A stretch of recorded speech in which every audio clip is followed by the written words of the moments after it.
city to me of Hackensack or Oratani was where I started my high school. And it was rich in history, but I never knew that. I was more concerned with football and baseball and Latin and so forth. And the streets servicing the area all had Dutch names and strange names. And they survived. The major streets and avenues survived the Dutch leaving and being replaced eventually by the English. Because as you probably know, the English came in the 1700s and replaced the Dutch as major inhabitants. So the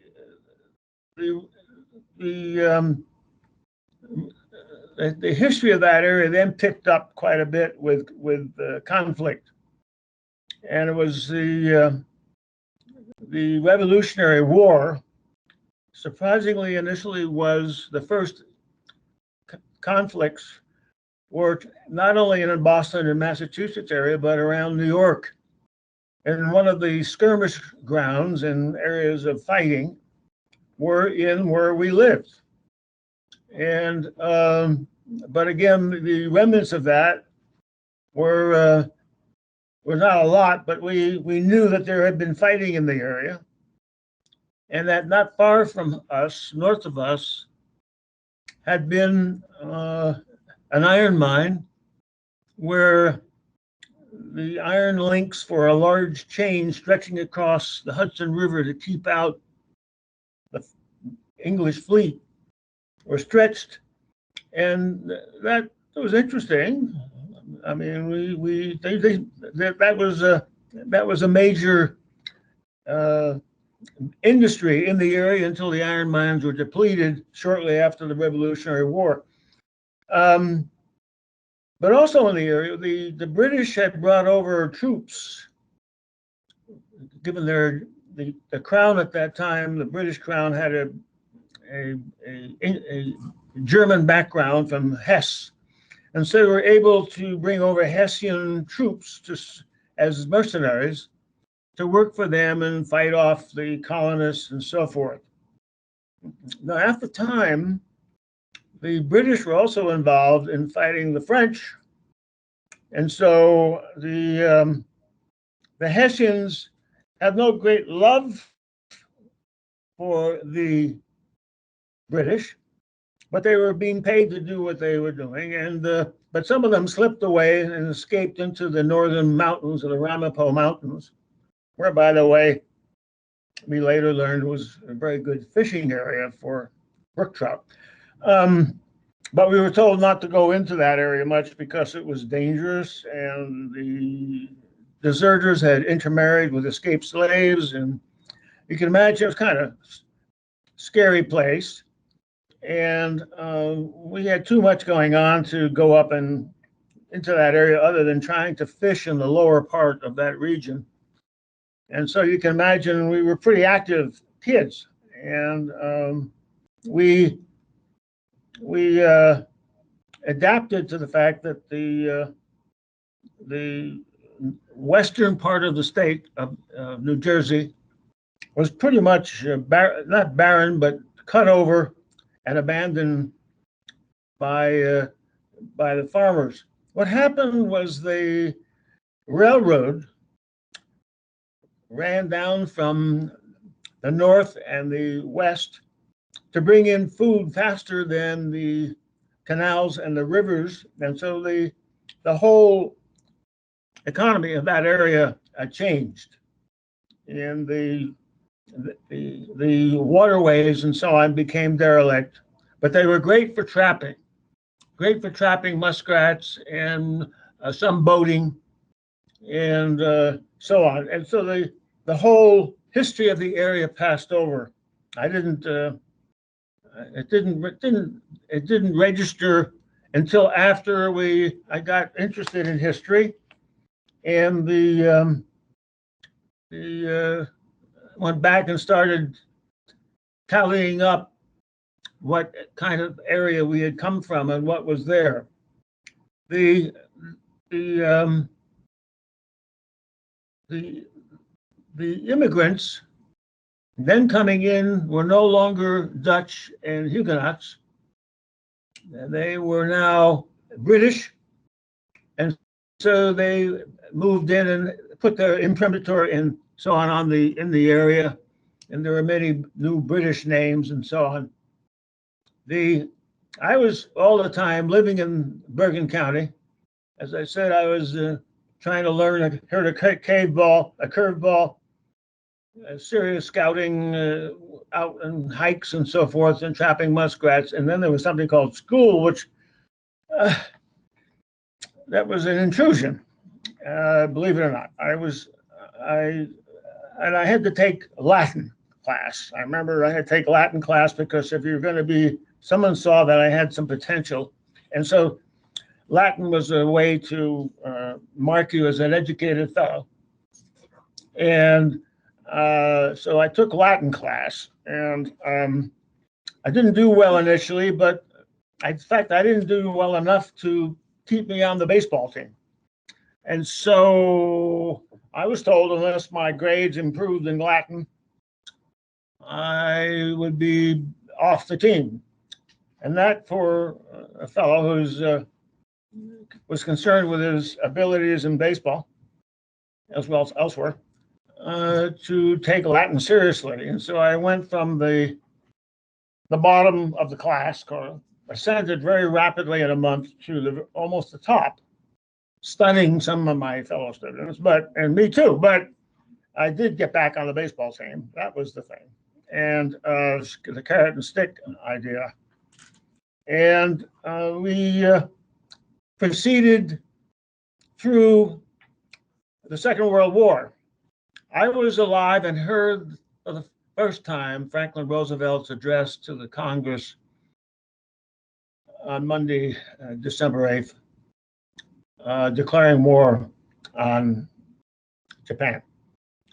And I remember my mother in the next room crying, actually weeping quite because she knew members of her family, including her only brother, who already was in the Army, would be deeply involved in that conflict.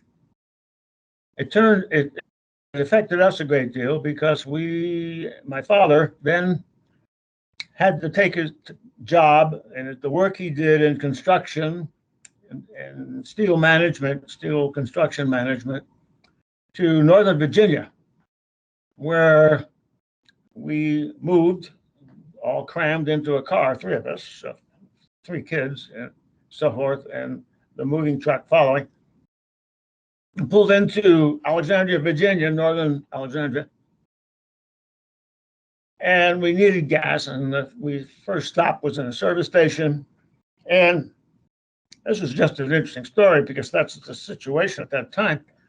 The gas station attendant would not serve us because we were damn Yankees, and we had a northern license plate on. Believe it or not, that was the situation in Virginia at that time. They were great. They hadn't gotten over the Civil War, and it gives you an idea of what the South was like as you went deeper into it. Here we are, cheek by jowl with Washington, D.C. fighting a war, and this kind of behavior was going on. That lifted after a while, but that was the situation.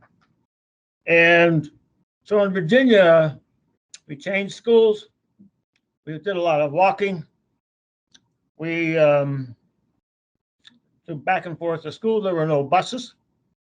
And at that time, besides learning how to sing some Sunday school hymns for the nearest church, which was Baptist, we were told if you didn't sing well, you went in the water. And so we really concentrated on singing. Then there was a measles epidemic, and I caught a very bad case of it. For some reasons I didn't understand, my cousins who were living with us, while their father served in the South Pacific, their cousins didn't get as sick. And I was really upset because I couldn't go to the movies and so forth. And they would go and come back and tell me what happened in one of the serial westerns. I got sick, so sick that I was kept in a dark room and by my mother, a nurse who was a nurse, had been a nurse, and I had apparently a very serious convulsion, lost control of all bodies, control and so forth, and it bothered me a great deal. And it took me a while to get over that. Anyway, there were various ways to bring the temperatures down as much as we could. I recovered. I don't know how much, but I recovered. And so getting over that, we then proceeded into another house as the Defense Institute changed in for its personnel, and I caught a case of chicken pox. And that was the first quarantine. And the quarantine then, if you had a disease like that, which was communicable, you were kept at home, kept in your house, and for 10 days or longer, and a big red sign was pasted on your door. This is not a new procedure. Quarantine has been practiced for thousands of years. It was first practiced in Italy, and probably before that, in Venice, maritime country, which imported most of its goods from the Middle East, and the Eastern Caribbean, and in which there might have been infectious diseases at some time being communicated with the various vermin and so on that were on the ships, including rats. And there was an area set outside an island off Venice called the Lazaretto. And that's where the ships would put in and stay for 40 days. It was established that 40 days were necessary to clearly establish that the crew of a ship and the contents were free of disease. If people didn't survive on the ship, well, that was a denial of entry. And until the survivors were then determined to be clean and might be allowed into Venice. Because Venice and Genoa and other trading places had learned the hard way that this had to be practiced to protect the cities and the ports from being overrun with disease. So lazarettos, however, lived on for another 1,000 years. And especially in places along the East Coast and the Caribbean coast of the United States, where the numerous immigrants coming in had to be screened for infectious disease, communicable disease, and then either denied entry or turned away. And that did happen. But we needed immigrants. And so the U.S. Marine Service was established of what was then the fairly trained physicians, infectious disease personnel at that time, which wasn't very high level, to examine the immigrants to determine which ones could be allowed into the country and those which could not. And that was we were a maritime trade center, and it was very easy, therefore, to get on board ship or have the ship pull up into Ellis Island or other places like that and be examined by the marine physicians hired by the United States government to examine these immigrants. So it was became a pretty well organized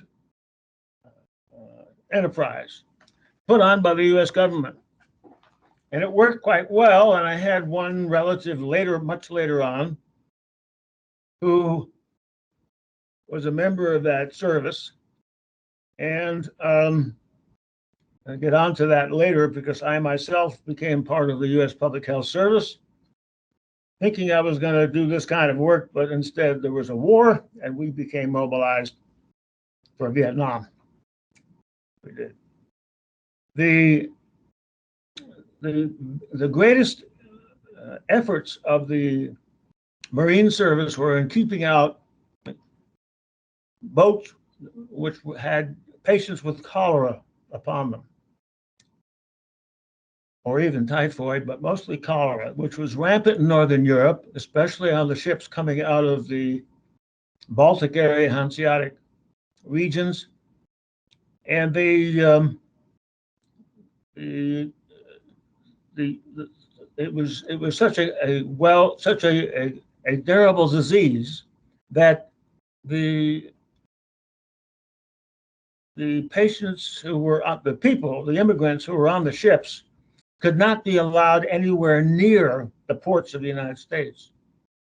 It became very severe in the middle 1800s, the latter part, and where there were not enough places around New York to place these ill people. And so the director of the New York City Public Health Service, on his own, got together some money and so on and purchased a hotel.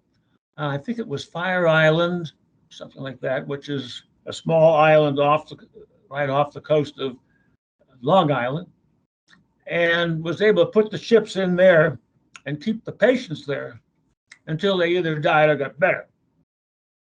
And so the U.S. Public Health Service, Marine Service, then proceeded to build some hospitals to place these people in.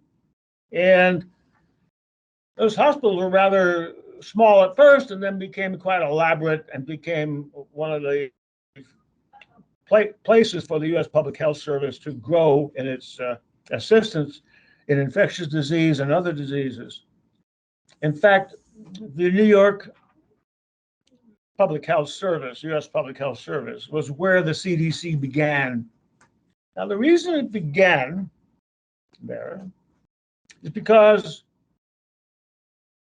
the randy sailors coming into New York and elsewhere were randy sailors. And when they came ashore, they wanted to connubiate and all that stuff with whatever people were available. And it led to the return of to the shores here of sexually transmitted disease, syphilis, and so on.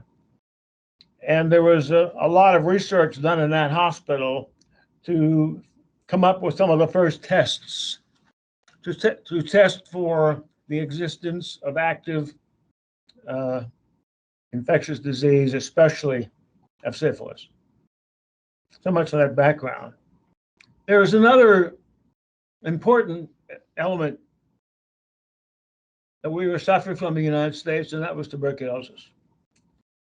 And tuberculosis was difficult initially to pick up in immigrants because it's a chronic, indolent, progressive disease, which the great René Debow called the White Death, because it slowly squeezed the life out of the person so affected.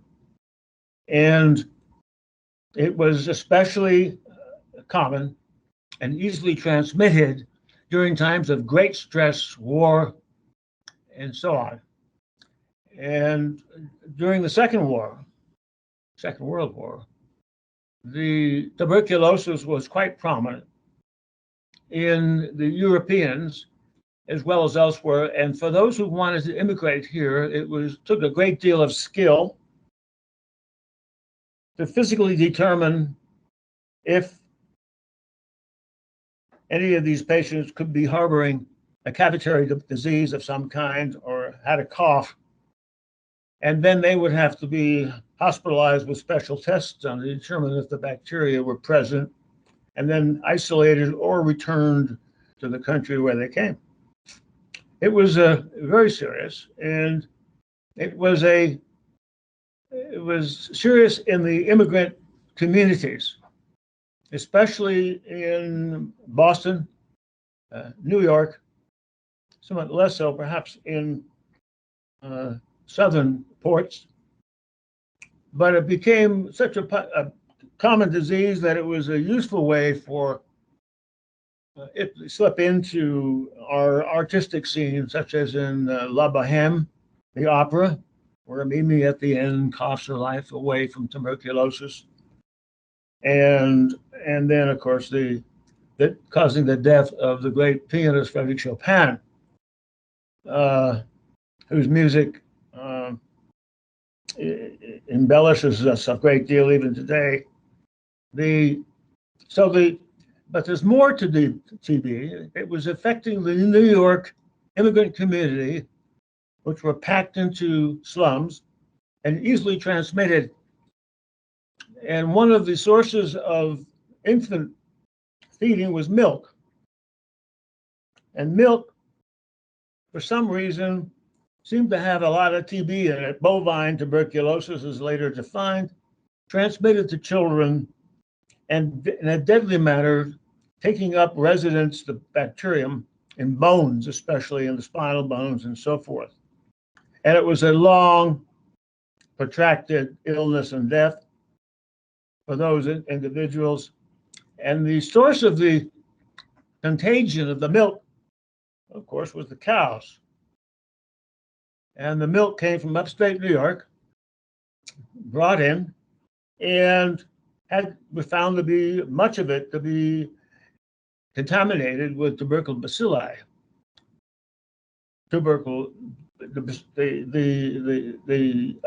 others were found to be infected, and so that was a reason for passing laws which allowed the state of New York and to have its veterinarians check out all cows for tuberculosis, and then condemn the ones who had the disease and introduce a better quality of milk. At the same time, the milk, although it was being brought in, was being scooped off, the fat was being taken off, and the chalk was being added to the milk to make it look more like real milk. And that's another story. But the Public Health Service also was involved in assisting in that effort, and not only in New York, but in other ports as well. It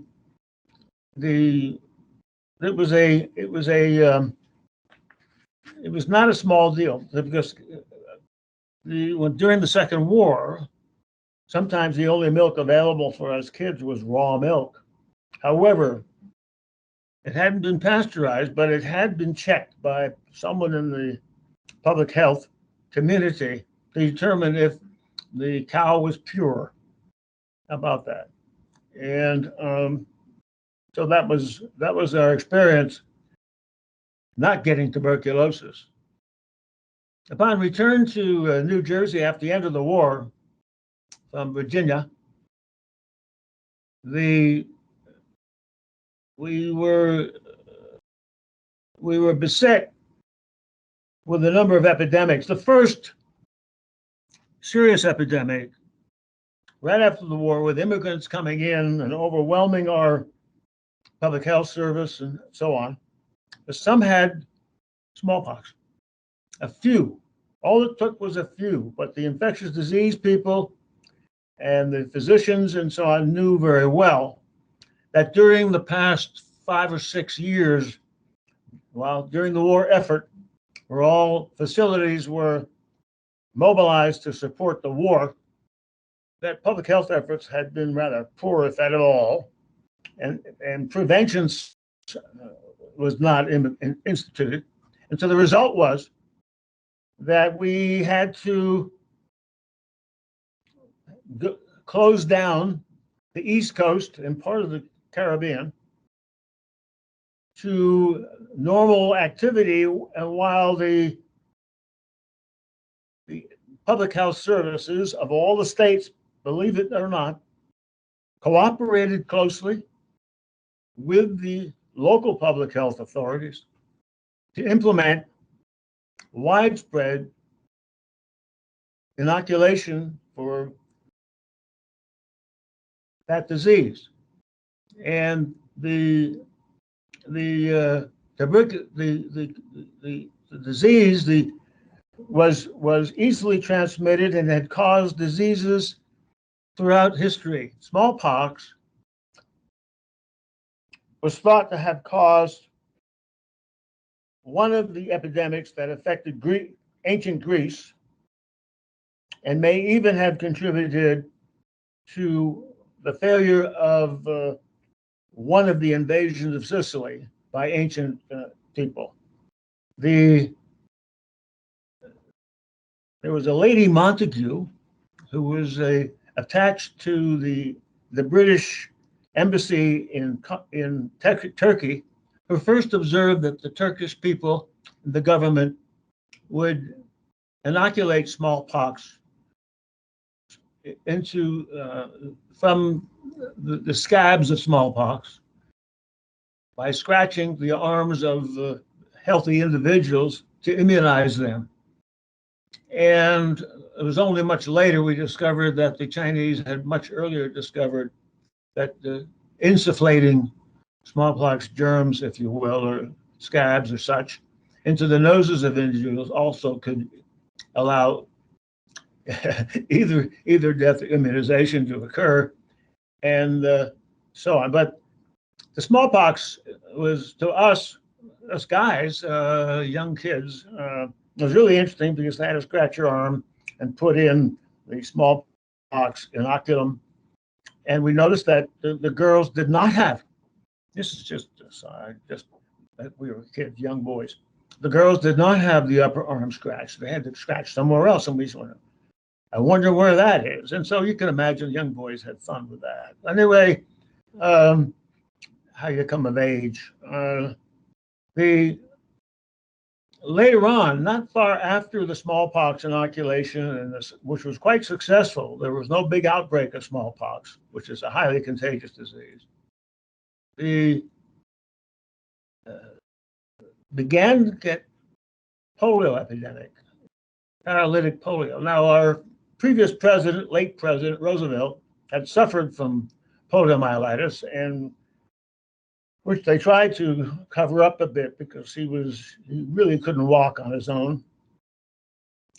And he implemented the March of Dimes for a cure, polio, etc.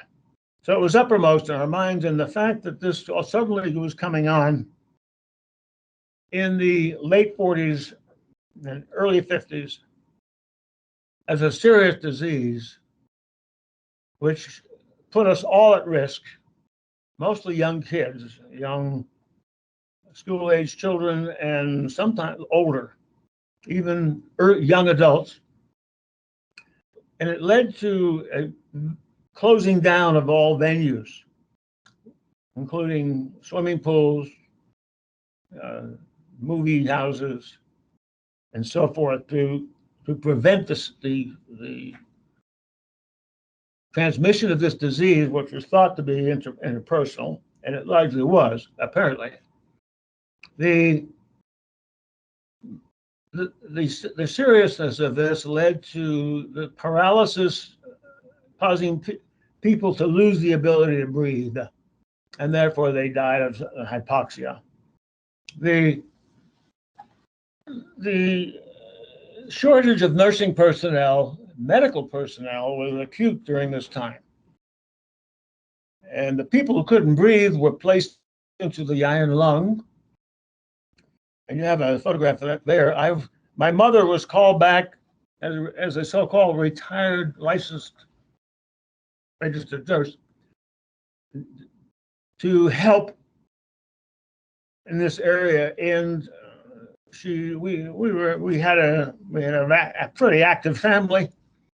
Father was working. It was pretty tough for her to do this, but she felt the call, and we all plugged in to drive and cook and wash dishes and so forth, so that she could work nearby in a public hospital on the iron lung ward and help people. And so there was a shortage of nurses, so it was not infrequent that one nurse would try and attend to 2 or 3 different patients in the iron lungs at one time. The problem here was secretions and breathing and hypoxia and other bodily function support, if you can imagine. It was very trying. And during that time, we were asked to kill all flies in the house because it was thought they transmitted disease. And so we had in the family a fly swatting competition, and then my mother would allow 1 penny per 5 slides. And sometimes you would have 10, and then if you got the higher, you would be able to get a candy bar with 5 pennies in those days. Oh, we also discovered if you let the screen door open a little bit, more flies came in, and then you get more flies. And but if that was discovered, we were penalized by 5 flies. And so, you know, there's a little bit of that going on, but we were trying to assist. But it was discovered that a lot of the people, young people and so on, affected by polio, serious polio, were from the suburbs or the near suburbs of the cities, or from the more privileged backgrounds. And so it was, I thought that maybe the question was raised, is polio a disease of cleanliness? If you were raised in a rough environment on the streets of New York, as I had been my first 3.5 years, a bunch of urchins all getting dirty on the street, and then you had gotten exposed to every virus there was. And it was found that, in fact, the people from young people and so on, younger people, who come from that somewhat background, were less prone to get ill from polio. I have a personal anecdote here because some of my mother's patients would come back once in a while and thank her at our house. Very touching. And some of them not completely recovered. But I also worked when I was in Boston training with a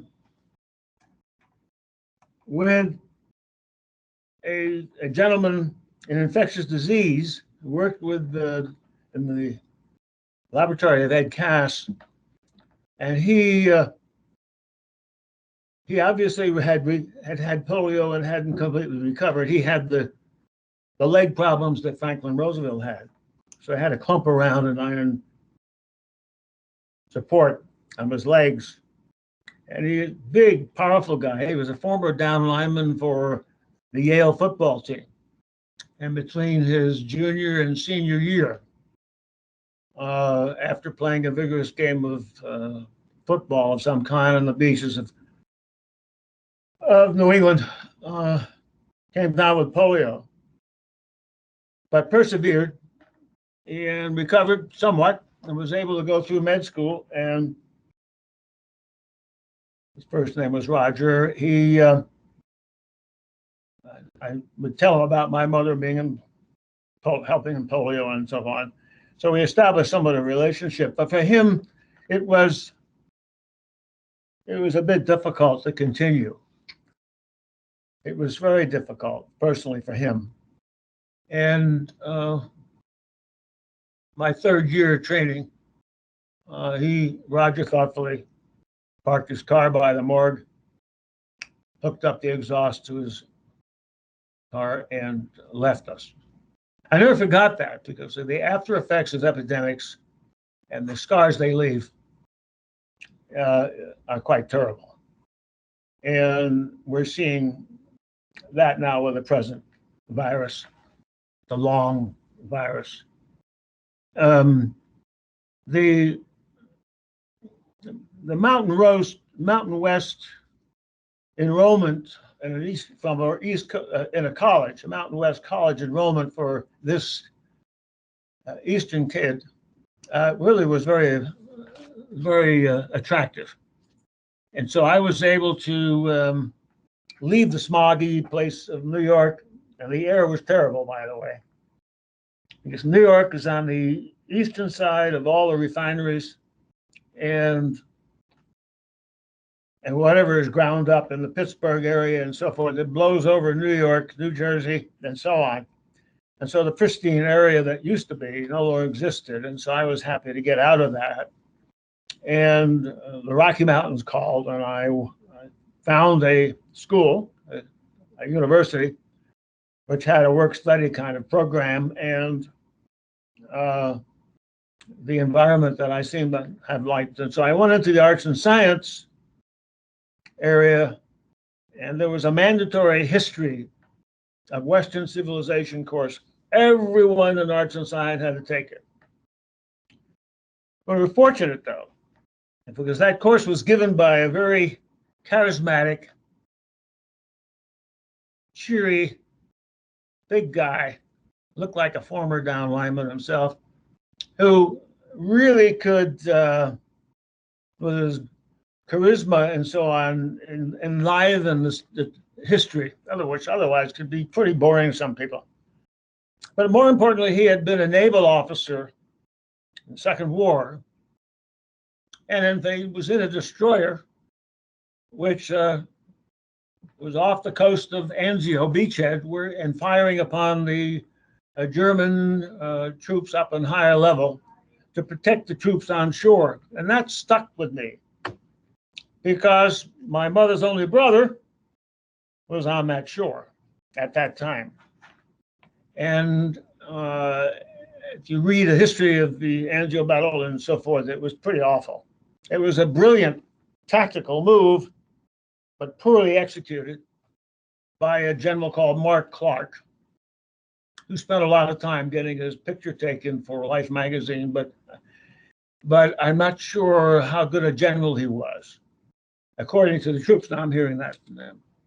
But my uncle Leopold was able to survive the war and survive at beachhead, which was one of the worst ones. We had to learn how to invade at Anzio. And the lessons learned at Anzio were then employed for the invasion of Normandy. So you can anticipate and appreciate what these poor guys went through, and nurses. And my uncle had great thoughts about how wonderful the Salvation Army ladies were. He says they really said you want cigarettes, they would, if they were not on the fire, would bring you cigarettes and so forth. And I think everyone smoked then. And but pulled out. There was another group that he didn't think too much of. But anyway, the destroyer was very instrumental in holding off a German tank attack, which would have overrun the troops. And because also a British cruiser was brought to assist. The destroyer, perhaps being smaller, was not as much of a target. The cruiser was, and ultimately was sunk by the Germans. And my uncle helped pull some of those guys ashore or on board. When I'm hearing personally from him, when he finally got onto mainland and crawled up the boot of Italy, he encountered a lot of sick people who nevertheless welcomed Americans, but he said there was a lot of disease, especially lice and all kinds of fevers. And he witnessed the first use of DDT. It dusted not only the people of Italy, Italian natives, but also the troops, because some of them got pretty close to, how men are, they got pretty close to some of the Italian natives, especially women, and so they had some of those vermin too, and so they had a lot of the men had to be treated with DDT. that's personal from the guy who was there. Okay, my uncle, and he didn't waste money. He was, but the the the effect of disease and TB on those people was quite serious and had to be dealt with by the military personnel and the doctors and nurses to prevent it being spread to our troops. Our troops were moving through, so they wanted to be sure that the U.S. Army was healthy. Let me tell you what I've learned both from that experience and those histories and currently is that the one arm of the U.S. government that is thoroughly imbued with the importance of preventive medicine is the U.S. Army. And more into that later, but they have, from the Spanish-American War through the First World War and then the Second, and presently, they have learned a great deal, which allowed us to persevere in the way we had in containing infectious disease up until the last 4 years, maybe. Yeah. There you go. Okay, Dr. Bauer, I'll be up there in just a few minutes. Thank you, everyone, for attending again. This is a follow-up on my previous presentation. It's the second part. It's a bit long, so I'm going to rush through some part of it. I did mention the tuberculosis, and I didn't tell you that my medical school was just south of Saranac Lake, the Trudeau Sanatorium, where people from New York with TB were sent to recover, and there was a number of house staff from Columbia and NYU and so on were sent there, and they were put in cottages. And in those days, until the end of the Second War, you could not be married if you were a medical student or house staff. Now think about that. And so, in their great wisdom, Saranac decided they needed nurses, and they opened a nursing school. Hello, well, that was something. And so there were tales about that. And so some of the docs from the house staff recovering were sent down to have some surgery on their lungs to where my medical school hospital was. And so we learned a lot more about pulmonary disease and infectious disease and TB there. Through my interest in all that, I did read some work by René Debow, who at that time was at the Rockefeller Institute. And his history was that he and his wife immigrated from Paris when he was postdoc, I guess, in infectious disease. And he ended up in New Brunswick, where he, because of his wife's illness with TB, devoted his life to studying infectious disease, especially tuberculosis.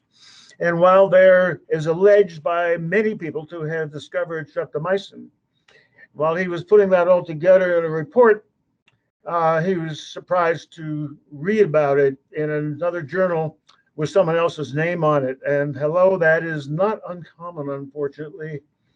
But René, there was a big hoorah about that. And René, I say Dr. Debow, was rewarded with a full professorship at Rockefeller Institute. And the person who published that work was stuck down in New Brunswick, where he deserved to be. Anyway, so where I interned and where I took a residency was in Boston City Hospital, and across from that was an old brick edifice, which used to be the pest house.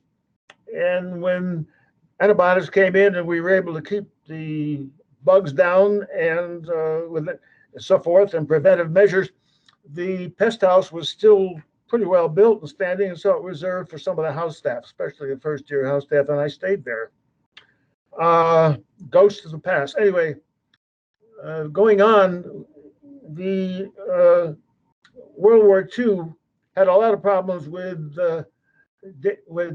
lice and the diseases carried by white lice, and including typhus. And so it was possessed not only in Italy, but also the rest of Europe, and DDT came on just in time, so to speak, and was used to dust down the people, the refugees and so on, the survivors of, of that disease, and get rid of the lice. A famous physician, infectious disease doctor, Hans Zinser, used to teach at Harvard, and he was born in 1877 and died in 1940 from leukemia. And he wrote a book, a very entertaining, excellent book on rats, lice, and history. He was a very erudite scholar, musician, historian, and so forth, and he cobbled a lot of that into this book, which was very informative and very erudite, and including some history and so forth, which a great deal of history, which was well received briefly, but he was not a historian. And so he was kind of ignored after that. And after he passed, the diseases, our history didn't figure as much as they should have, because the United States doubled in volume and size because of the Louisiana Purchase, and that came about because of disease. When the Tuberculosis and so forth in Haiti rose against the French who occupied Haiti, the French tried to push them out with a couple of regiments twice, and the regiments all died off from disease. The Haitian natives, so to speak, at that time did not. And Napoleon, at the time, decided he needed money. He couldn't continue his wars in Europe unless he had money. So he stole Louisiana territory he got from the Spanish years before, and got a lot of money so he could continue his wars in Europe.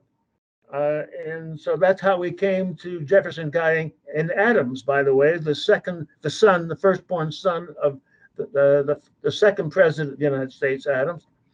They together put together this deal. We got this Louisiana Purchase and all that came, and that was important because how to handle all that land and so forth. That's another story. But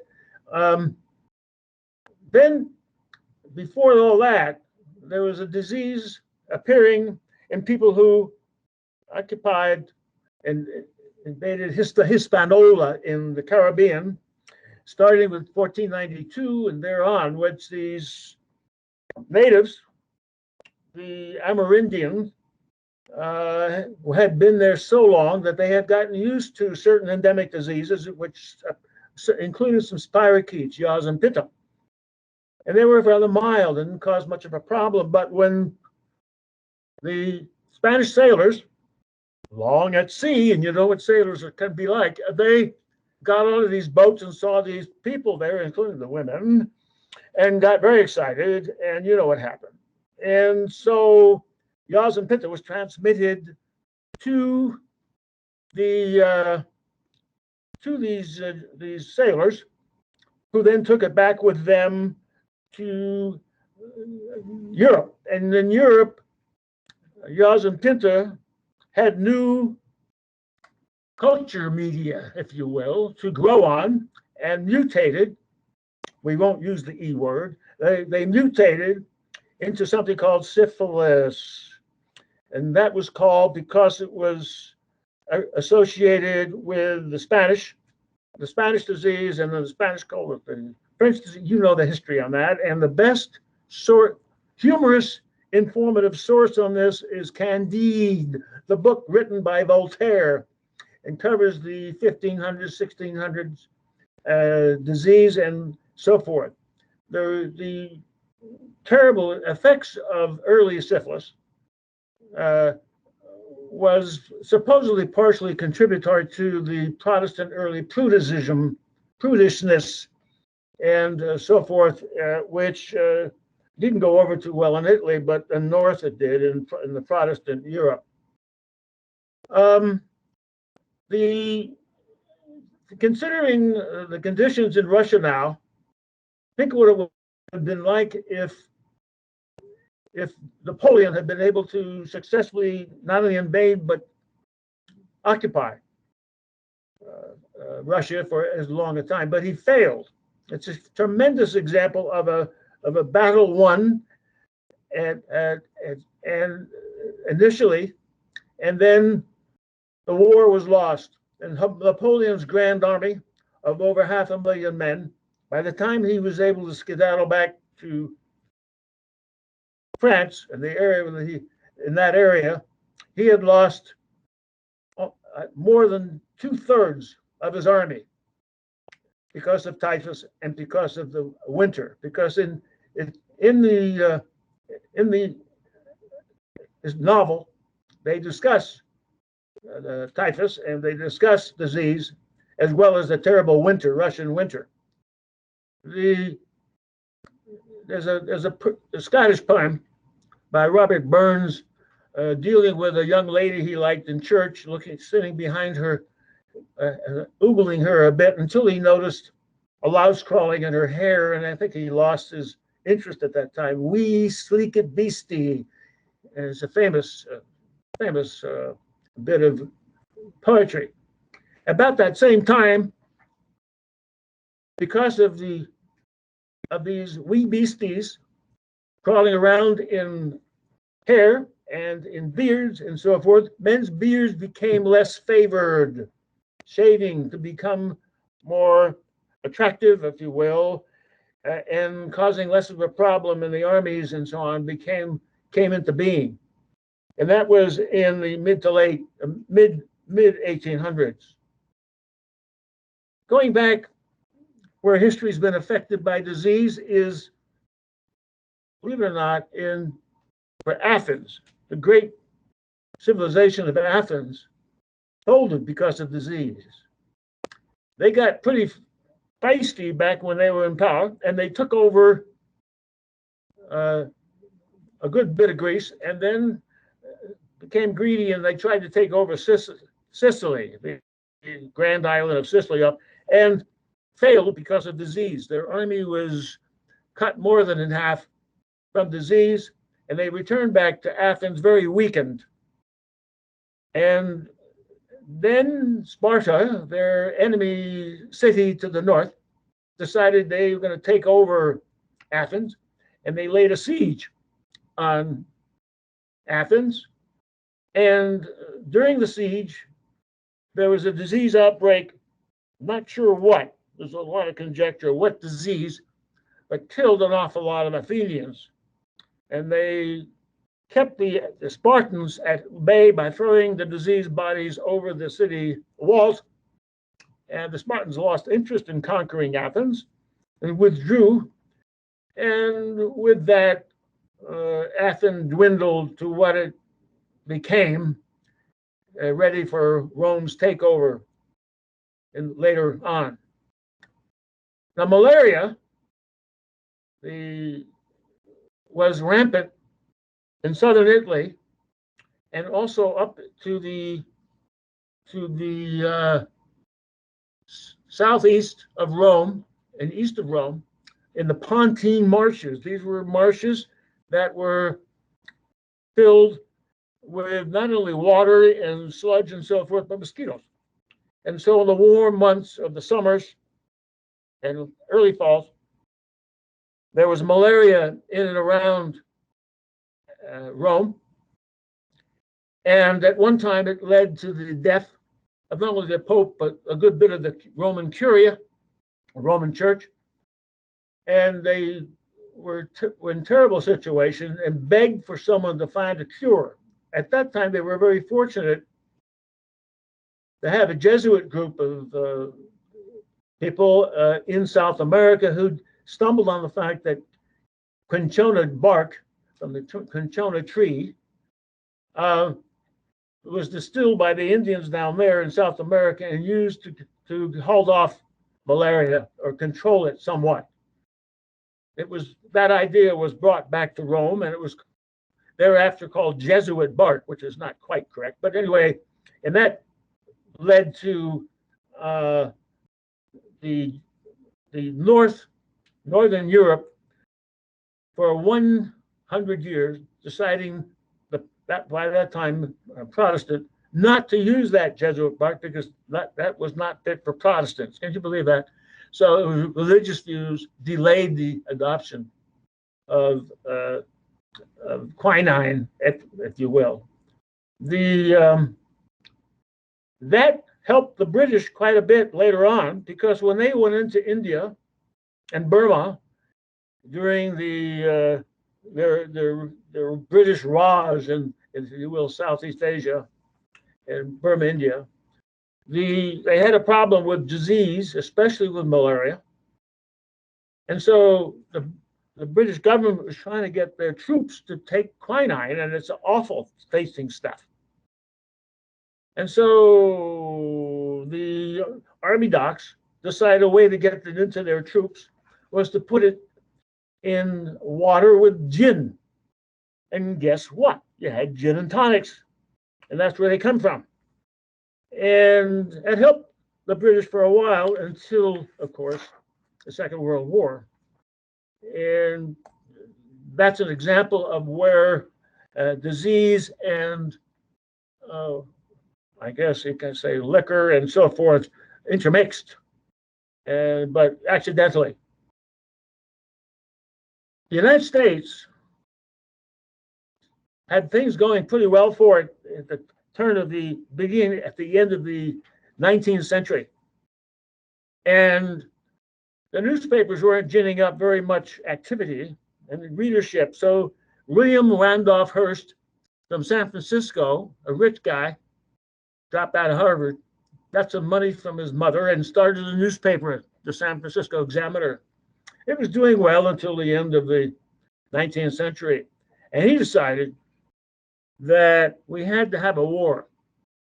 And that would be good for circulation. Believe it or not, that is true. And there's a documentary about this in PBS. And he ginned up together with the World, afterwards, the World newspaper, which was a better newspaper, by the way, to invade Cuba and started the Spanish-American War. And it was the last time the Boise depot, or Boise fort, was used actually for mobilizing troops, it's not my understanding. And they went, the cowboys and everyone else got in the army and went to Cuba to run up Cuba. And they were very successful in fighting the few Spanish troops that were there, but they got almost wiped out from disease, yellow fever, malaria, dengue, and so forth. It took a long time for the American Army to step in with their military medicine, Gorgas and so forth, to identify the mosquito as a vector and implement public health work to contain and prevent the failure and death of the troops. That's a true story. As the U.S. Army Medical Corps is responsible for that. Now, following that, the Panama Canal was ready and waiting for Teddy Roosevelt to do something about that, because the Lesseps Corporation of France had tried to build a canal there and failed. And why? Because the men they brought in to work for them died of disease. Of all the diseases I mentioned in Cuba, they had to, it's surprising. It was surprising to me when you look back, because the French military medicine was quite advanced, but for some reason they didn't stumble on how to help the Lesseps Corporation, who had already built the Suez Canal, to succeed. So we went in there with all the knowledge that we had in the American Army and the American Military Corps and so forth, and history tells you what happened. We were successful. Now it's interesting looking back on how the history of disease, if you read the most popular journals of and textbooks of history, include disease discussions as how important they were in determining the course of history. It's usually great men, great movements, and so forth, and political episodes and so on, but they don't mention what I've just started passing over. Major diseases and epidemics have changed the courses of history. There's a 6 or 7, 8 volume Gibbon's Rise and Fall of the Roman Republic. It came out in the 1760s. And then there's also Toynbee's Study of History, multiple volumes, I think it's 8 volumes or something, Study of History. And there's either no or very rare mention of disease as significant to the course of history, which is astonishing, but it shows you that the division between the science of medicine and epidemiology, if you will, that was developing at that time, and the course of history. Now, there might be a reason for that. And that is it's suggested by a book by C.P. Snow called Two Cultures. It's a very important book. It's a summation of a series of lectures he gave in England and then finally wrote up in a book. And he challenged the British educational establishment to correct the artificial division of the sciences from the humanities early on in young people's education. And he felt this was a short-changing, if you will, of the education of the British educational system. And he mentioned that he doubted if many of the classicists and so forth knew anything about the second law of thermodynamics and so forth, and that threw them in a tizzy. And over here in the United States, we looked at this and we said, this is another typical British hullabaloo. And we laughed at it. We don't laugh anymore. Isaiah Berlin, the great essayist and historian, following up on that with the tragic consequences to public education, to the political commercial world from the failure of being fully addressed this problem. And think about that. If only a certain business school in Philadelphia had included the importance of disease on history, where we would be today. Well, anyway, we'll go there. Teaching on that, there is a book, Range, by David Epstein, A Wide Generalist Triumph in a Specialized World. And he notes there, as did Berlin, that in Scottish education, higher education, there is early on in their education a discussion of general humanities and blending that with the sciences. And there is a specialization in Scottish higher education until the last 2 years. That may be a little familiar to some of us. Disease has markedly affected the course of history, and it was probably responsible for the failure of China to fully develop beyond what it had already accomplished as a great civilization, because of the numerous epidemics that occurred throughout China.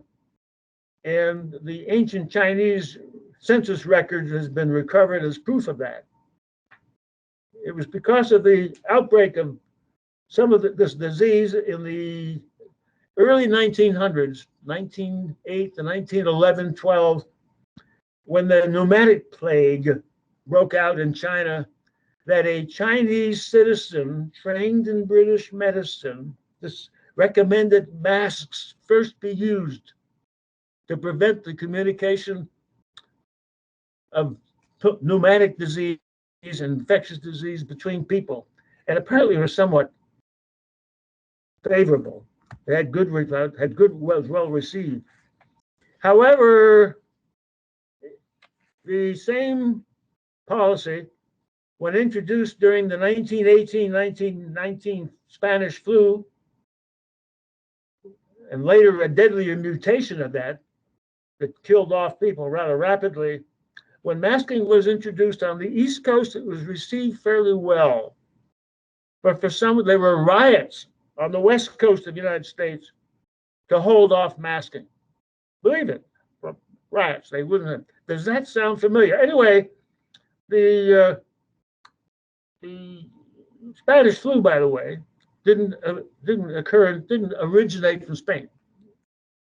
It originated from Kansas and a U.S. Army base where it was incubated. The virus was incubated after allegedly being transferred, jumping over from the porcine pigs and so forth into the Army bases, and then being mutated into being far deadlier than what it had been.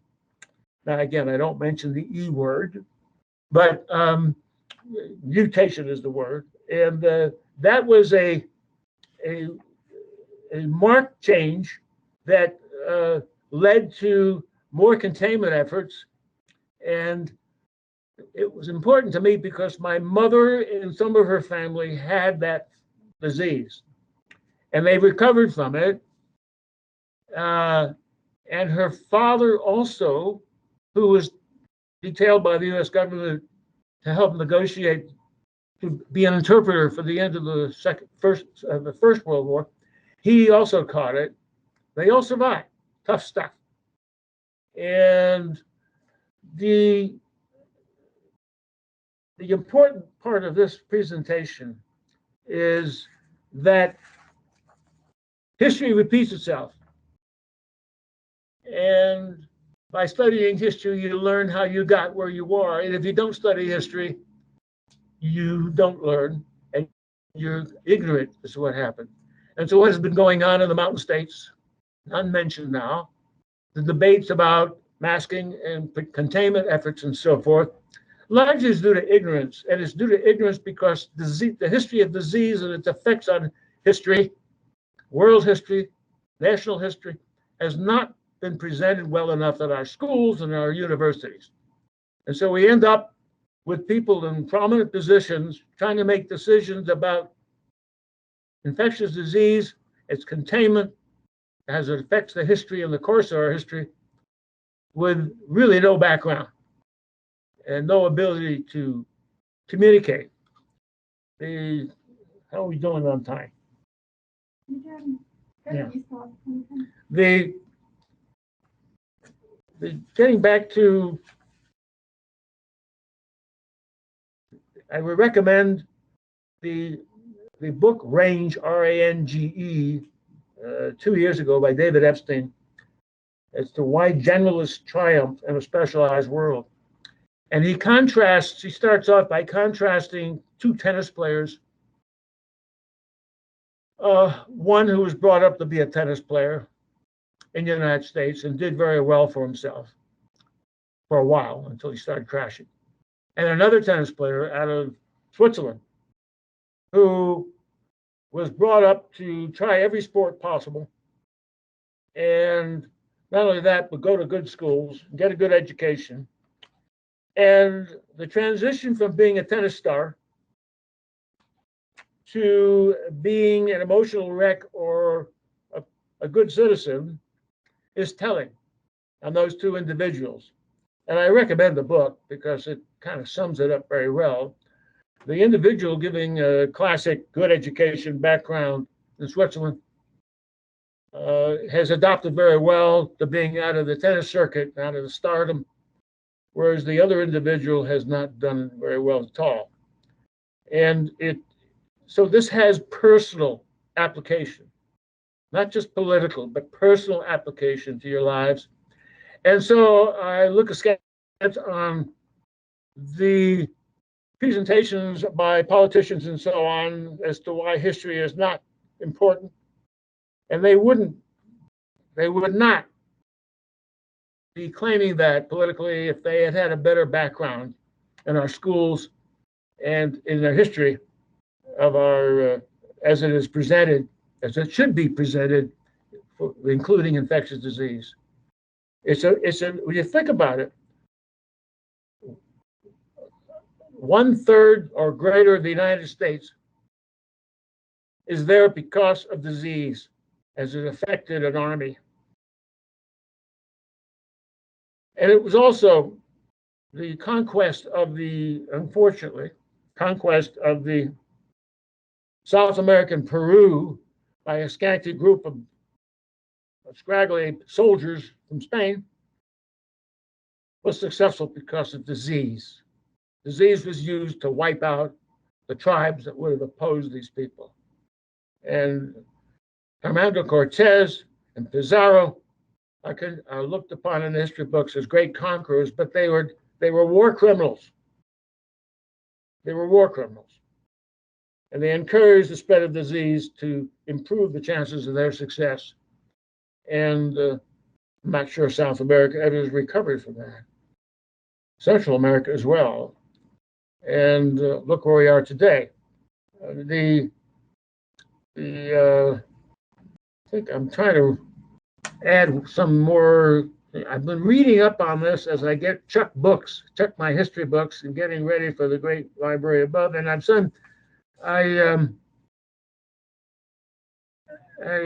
don't have any more to add that I prepared. CP knows two cultures and how it applies to our educational system here is worth mentioning.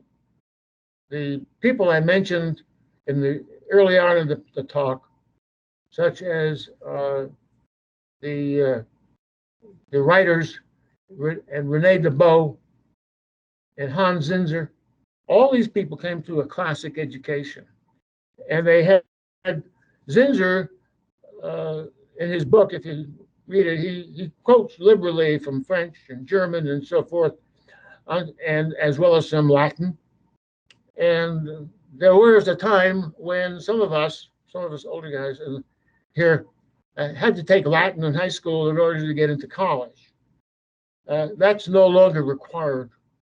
Latin's considered a so-called dead language until you get into the sciences, especially biological sciences, and then it's quite lively.